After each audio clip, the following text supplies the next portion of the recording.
kids, today in this video we'll read chapter 9 of your honeycomb book, that is A Bicycle in Good Repair.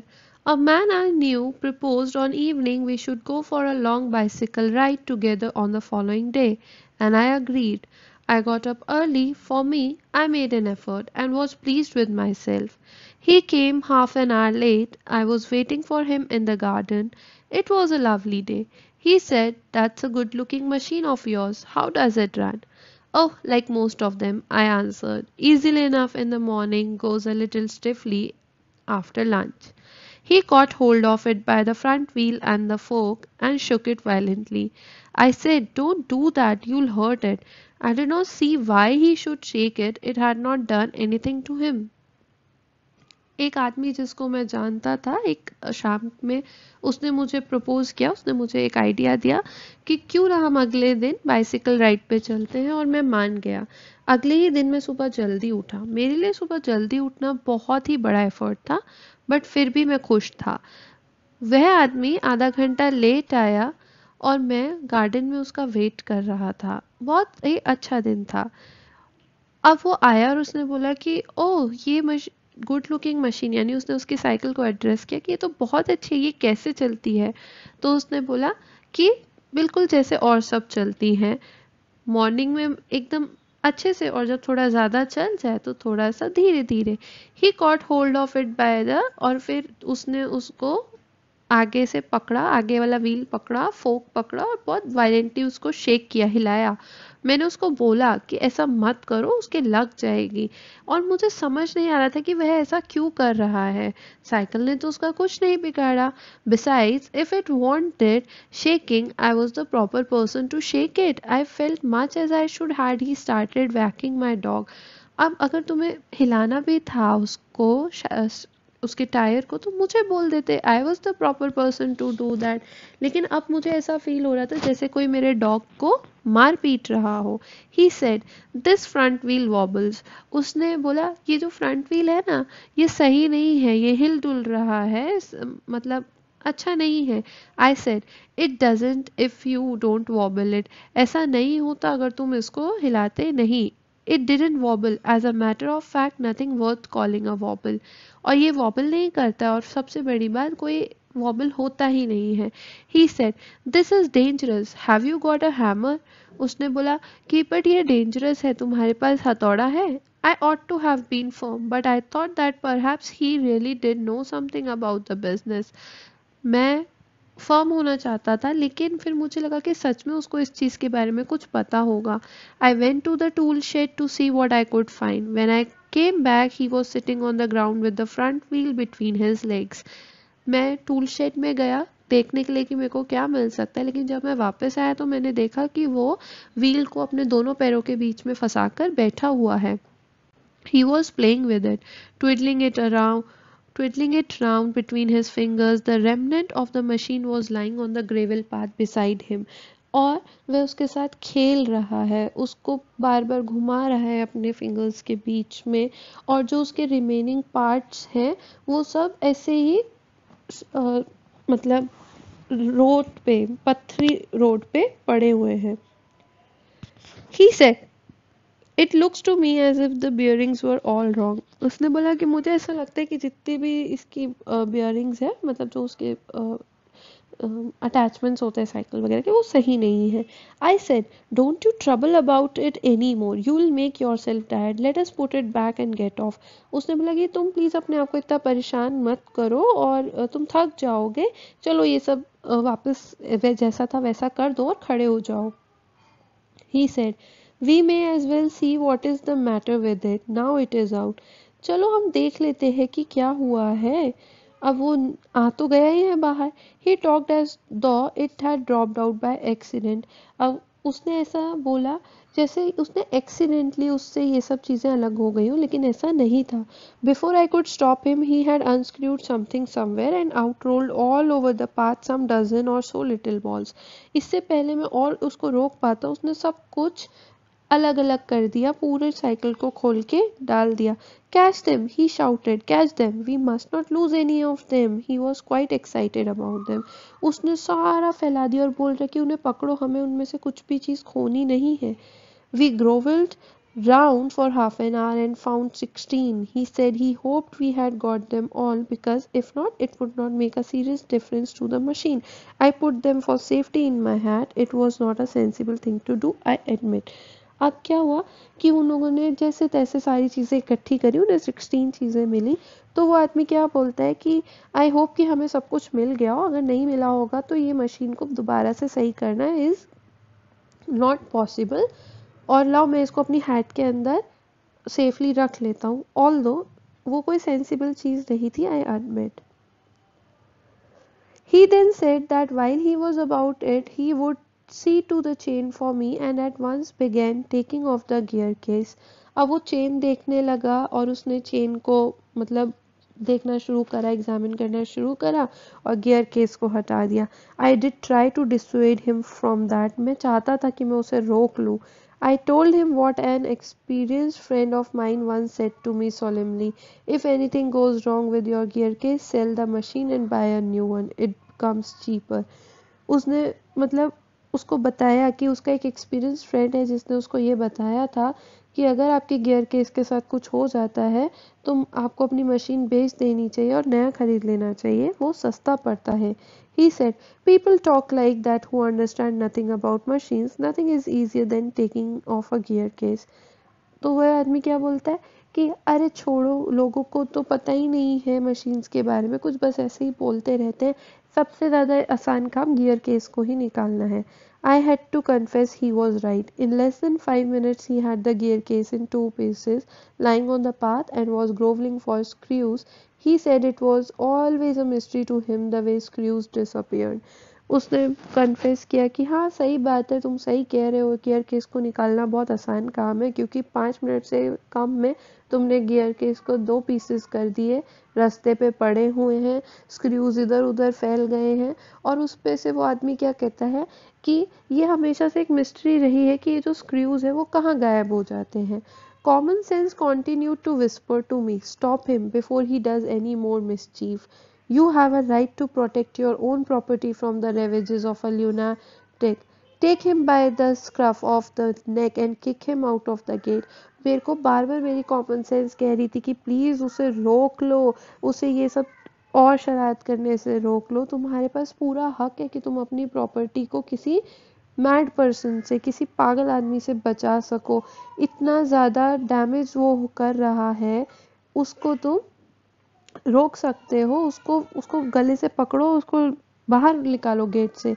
But I am weak when it comes to hurting other people's feeling and I let him muddle on. अब मैं इस जगह पे कमज़ोर पड़ गया क्योंकि मेरे को किसी की फीलिंग्स हर्ट करने में अच्छा नहीं लगता है, इसलिए मैंने उसको सब कुछ जैसा वो कर रहा था वैसा करने दिया। He gave up looking for the rest of the screws. He said screws had a knack of turning up when you least expected them and that now he would see to the chain. अब उसने क्या बोला कि अब मैं screws नहीं ढूंढ रहा क्योंकि जब हम इसको ज़्यादा ढूंढते तब नहीं मिलते, लेकिन जब कम ढूंढो ना तब मिल जाते हैं, तो चलो अब हम चेन की तरफ बढ़ते हैं। He tightened it till it would not move. उसने उसको उतना टाइट कर दिया कि चेन चल ही नहीं रही थी। Next he loosened it until it was twice as loose as it was before. और उसके बाद जब उसने उसको लूज किया तो इतना लूज कर दिया जितनी वो पहले थी उससे भी ज़्यादा। Then he said we had better things about getting the front wheel back into its place again. अब उसने बोला कि चलो अब हम सोचते हैं कि पहले वाले व्हील को उसके मतलब वापस उसकी जगह पे कैसे लगाएं। I held the fork open and he worried with the wheel. At the end of 10 minutes I suggested he should hold the fork and that I should handle the wheel and we changed places. मैंने अपने हाथ में फोक लिया और उसके बोला कि तुम इस फोक को पकड़ो और मैं व्हील को देखूंगा, और हमने अपनी जगह चेंज करी। At length we did the thing into position and the moment it was in position he burst out laughing. अब बहुत टाइम के बाद में जैसे ही चीज़ अपनी अपनी पोजीशन में आई और जैसे ही पोजीशन में आई वह हंसने लगा। I said what's the joke, he said well I am an ass. मैंने पूछा कि क्यों हंस रहे हो तुम, क्या जोक है? तो ही सेड कि अरे यार मैं तो बिल्कुल बेवकूफ़ हूँ. It was the first thing he had said that made me respect him. I asked him what had led him to the discovery. मुझे सच में अच्छा लगा कि उसने अपने आप को बेवकूफ़ बोला, because what all he have done is actually a task of the foolish person. और मुझे सच में बहुत रिस्पेक्टेड फील हुआ उसके लिए. और मैंने उसको पूछा कि ये जो डिस्कवरी तुमने करी है इसके पीछे क्या, मतलब तुम्हें ऐसा क्या दिखा? He said we have forgotten the balls. उसने बोला कि अरे हम बॉल्स तो भूल ही गए. I looked for my hat, it was lying टॉपसी टर्वी in the middle of the path. अब उसने बोला कि हम तो बॉल्स भूल ही गए. अब उसने अपने हैट में देखा और मतलब वो तो पूरा अपसाइड डाउन, जैसे उसने खोला वो तो पूरा पाथ पे, रास्ते पे फैल गया. He was of a cheerful disposition. He said, well, we must put back all we can find and trust to Providence. अब उसने फिर भी cheerful होके बोला कि चलो चलो फटाफट से जो भी मिल रहा है वो तो ढूंढ लो, तो शायद कुछ हो जाए. We found 11. We fixed 6 on one side and 5 on the other. And half an hour later, the wheel was in its place again. अब 16 थे लेकिन उन्हें 11 ही मिले. और उन्होंने एक साइड में 6 लगाए, एक साइड में 5 लगाए, और आधे घंटे के बाद में व्हील जो था वो अपनी प्लेस पर आ गया. It need hardly be added that it really did wobble now. लेकिन अब वो वॉबल कर रहा था. A child might have noticed it. He said it would do for the present. तो अब किसी और ने उसको नोटिस भी किया. I said watching you do this is of real use to me. It is not only your skill that fascinates me, it is your cheery confidence in yourself, your inexplicable hopefulness that does me good. अब मैंने उसको बोला कि तुम्हें ये सब करते देख के मुझे बहुत अच्छा लगा. ये तुम्हारी स्किल नहीं थी जिसने मुझे फैसिनेट करा, लेकिन तुम्हारा कॉन्फिडेंस था अपने ऊपर जिसने मुझे फैसिनेट करा. तुम्हारी ये जो होपफुलनेस थी उसने मेरे साथ कुछ अच्छा किया. This anchorage he set to work to refix the gear case. और उसको एंकरेज करते हुए वो अपना गियर केस अच्छे से लगाने लगा. He stood the bicycle against the house and work from the of side. उसने हाउस के वॉल के साइड से सहारा देके के साइकिल को खड़ा किया और अपना काम करने लगा. Then he stood it against a tree and work from the on side. फिर उसने ट्री के सहारे से उसको खड़ा करा और फिर दूसरी साइड काम किया.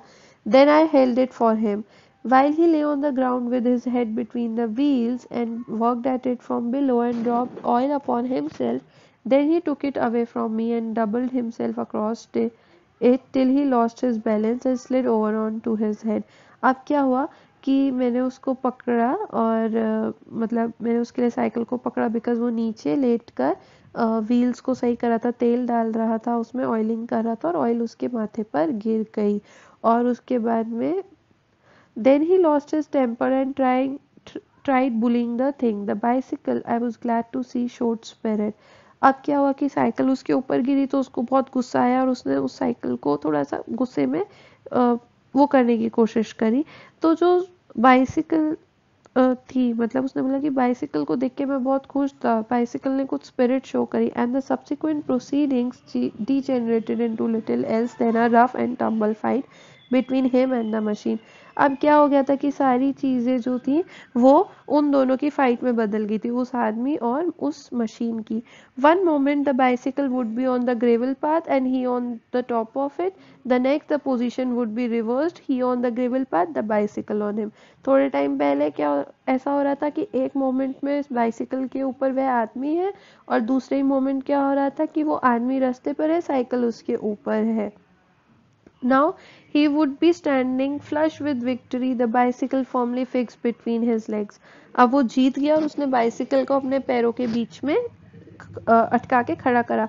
But his triumph would be short lived. लेकिन वो उसकी जीत थोड़ी सी देर की थी. By a sudden quick movement it would free itself and turning upon him hit him sharply over the head with one of its handles. अब क्या हुआ कि सडनली उसका मूवमेंट शुरू हुआ, उसने अपने आप को उस आदमी के पैरों से फ्री कर लिया बाइसिकल ने और अपने हैंडल से उसके सर पे बहुत जोर से मार दिया. At 1:45, dirty and dishevelled, cut and bleeding, he said, "I think that'll do," and rose and wiped his brow. अब क्या हुआ कि 1:45, 1:15 थे और वो बहुत ही गंदा हो गया था और बहुत मतलब वो कि उसके चोट वोट लग चुकी थी, सब कुछ हो सकता. उसने कहा कि ठीक है ये चलेगा और वो खड़ा हुआ और अपने ब्रोज को साफ कर रहा था। The bicycle looked as if it also had enough of it. उसको बाइसिकल भी ऐसे लग रही थी कि बस अब बहुत हो गया। Which had receive most punishment it would have been difficult to say. Of course bicycle को सबसे ज़्यादा पनिशमेंट मिली है, बिकॉज कभी कुछ कर रहे हैं कभी कुछ कर रहे हैं। I took him into the back kitchen where so far as was possible he cleaned himself, then I sent him home। और उसके बाद में मैं उसको लेके गया वहाँ बैक किचन में, जितना साफ करवा सकता था किया, और उसको मैंने घर भेज दिया। Now let's come to the poem Garden Snake। I saw a snake and ran away। मैंने एक सांप देखा और मैं भाग गया। Some snakes are dangerous, they say। कुछ snakes बहुत dangerous होते हैं, ऐसा लोग कहते हैं। But mother says that kind is good। लेकिन मेरी माँ बोलती है कि दयालुता सबसे अच्छी होती है। And eats up insects for his food। और वो जो स्नेक था वो इंसेक्ट्स खाता था अपने फूड के लिए। So when he wiggles in the grass, I'll stand aside and watch him pass। और जब वो ऐसे अब रेंगते हुए घासों के बीच में से निकल रहा था तो मैं साइड में ही खड़ा होकर उसको जाते हुए देख रहा था। एंड टेल माई सेल्फ, और मैंने अपने आप से कहा, there is no mistake, it's just a harmless garden snake. और मैंने अपने आप से कहा कि कोई गलती नहीं है, मैंने ये सिर्फ एक मामूली सा गार्डन स्नेक है। So that's all for today. Happy new year, happy learning.